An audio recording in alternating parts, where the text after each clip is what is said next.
బియ్యము, వెజిటబుల్స్, ఈ సోప్స్ ఇవి 5 ప్యాకేజ్ మరి రిటైర్మెంట్ ఫంక్షన్ అవడం దానికి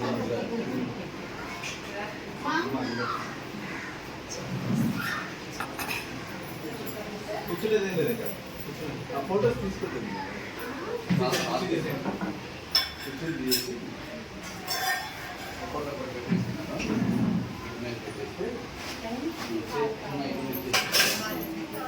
పని చేస్తే పోతుంది చిన్న ఆ ఎత్తులు పెడితే ఫోటో తీసుకోవడం కనపడదు ఇలా కింద మనం కనపడుతుంది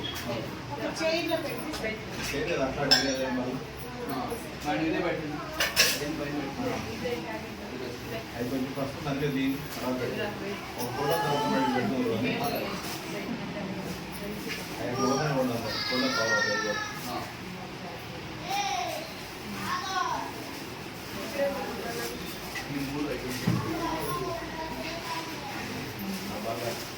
ఇంకోటి దాన్ని ఇచ్చండి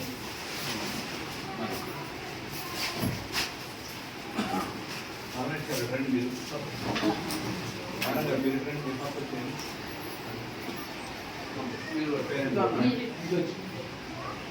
ఉండరా ఉండడా నీకేరా నిన్ను బట్టి మీ అమ్మ పేరు నువ్వా నువ్వేందమ్మా అర్థం కాదు ఓకే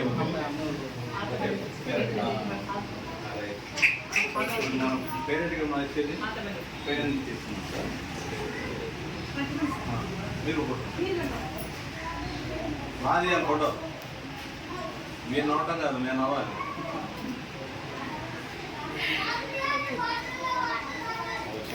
కూర్చోరు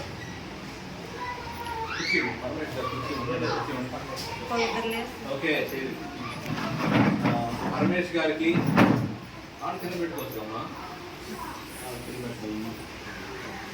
పరమేష్ గారికి ఈ భవితా కేంద్రానికి ఈ కార్యక్రమానికి చేసినటువంటి విభిన్న ప్రతిభావంతుల తల్లిదండ్రులందరికీ కూడా నమస్కారం, ప్రేమాలు చిన్నారు ఆశీస్సులు.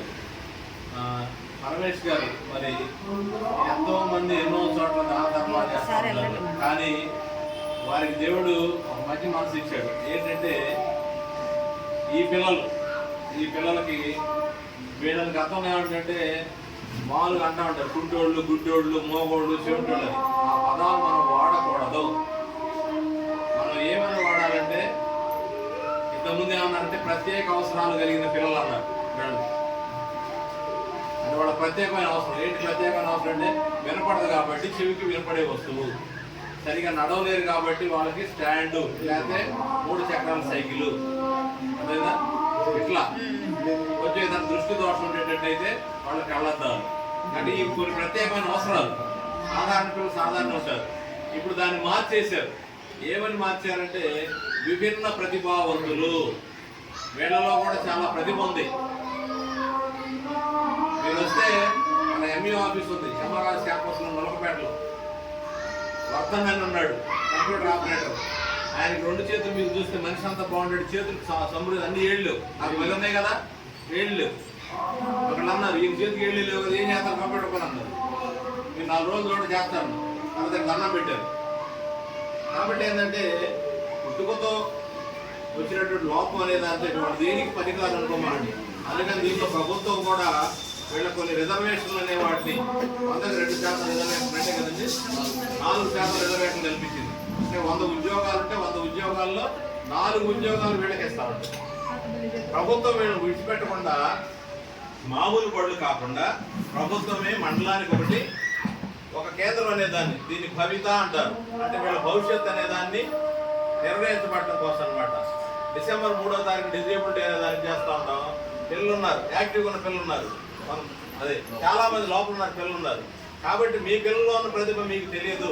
మీరు కొంచెం ఓపిక చేసుకుంటే ఏంటంటే వీళ్ళు కూడా ప్రయోజకులు అవుతారు. వీళ్ళ భవిష్యత్తు బాగుంటుంది. కాబట్టి మరి మీకు తెలిసిన విషయాన్ని మీ చుట్టుపక్కల ఇటువంటి అవసరాలు కలిగినటువంటి పిల్లలు ఉన్నటువంటి తల్లిదండ్రులు తెలియజేయండి. స్కూల్ ఏజ్ 14-15 సంవత్సరాల లోపు వాళ్ళు ఇక్కడ చేర్చుకుంటారు.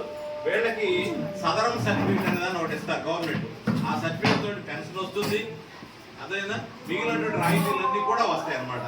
కాబట్టి ప్రభుత్వం ఇచ్చే అవకాశాన్ని వినియోగించుకుందాం. ఆ పిల్లల ఎదుగుదలకు మనం కూడా సహకరించాలి, మనం కూడా కృషి చేయాలి. మన పిల్లల గురించి మనమే బాధ్యత తీసుకోకపోతే ఎవరు తీసుకుంటారు కదా? మరి అట్లా లోపంతో పుట్టేటువంటి పిల్లలు మనం చంపేసుకుందామా? ఎంత బాధ అయినా పడతాం కానీ ప్రాణమైన ఆ పని ఏదైనా చేయదు. కాబట్టి జాగ్రత్తగా పెంచుకుంటున్నారు, దాంతోపాటు ఇది చేస్తే బాగుంటుందని తెలియజేస్తూ, మరి ఇట్లా వీళ్ళే కాదు మనం కూడా మిగిలినటువంటి వాళ్ళు కూడా ఏంటంటే, మీరు కూడా ఏంటంటే ఒక సందర్భంలో మీ పిల్లవాడు పుట్టినరోజు అనుకోండి, ఇంటి దగ్గర కడుపు నిండి వాళ్ళకి పెట్టేదేదో ఇక్కడ బడిలో దీనికి పిల్లలకి